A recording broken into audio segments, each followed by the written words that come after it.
A brief history of Montana. Native Americans were the first inhabitants of the area to become known as the state of Montana. Tribes include the Crow in the south central region, the Cheyenne in the southeastern part of the state, the Blackfeet, Assiniboine, and Gros Ventre in the central and north central areas, and the Kootenai and Salish in the western sector.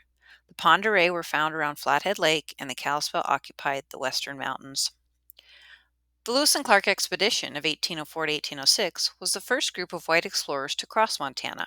Hard on the heels of the expedition arrived the fur trappers and traders. Trappers brought alcohol, disease, and a new economic system to native populations. The fur trade was mostly over by the 1840s due to dwindling supplies of beaver and the loss of popularity of the beaver hat. Roman Catholic missionaries followed the trappers into Montana. They established St. Mary's Mission in the Bitterroot Valley, thought to be the first permanent settlement in Montana. They also promoted agriculture and built a sawmill. The discovery of gold brought many prospectors into the area in the 1860s, and Montana became a territory in 1864. The rapid influx of people led to boom towns that grew rapidly and declined just as quickly when the gold ran out. As more white people came into the area, Indians lost access to their traditional hunting grounds, and conflicts grew. The Sioux and Cheyenne were victorious in 1876 at the Battle of the Little Bighorn, and Chief Joseph and the Nez Perce won a battle in the Big Hole Basin in 1877. Yet, in the end, the Indians could not hold out against the strength of the United States Army.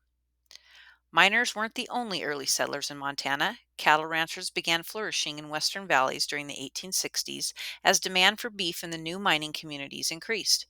After 1870, open-range cattle operations spread across the high plains, taking advantage of the free public domain land.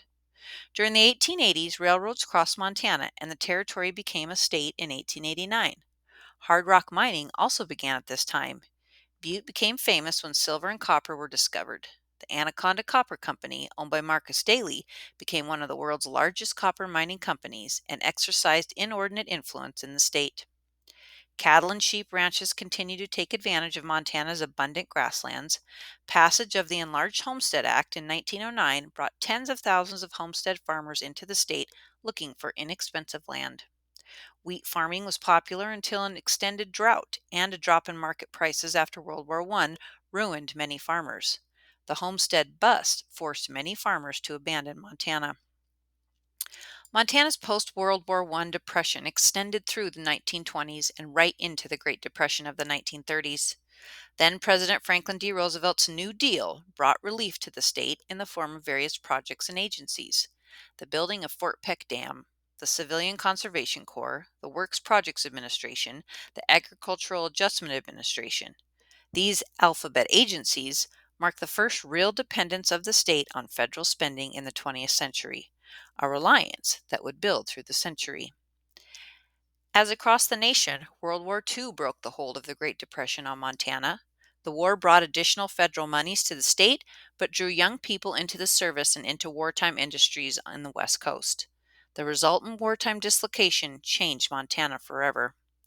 Post-war or modern Montana, 1945 to 2000, has been characterized by a slow shift from an economy that relies on the extraction of natural resources to one that is service-based.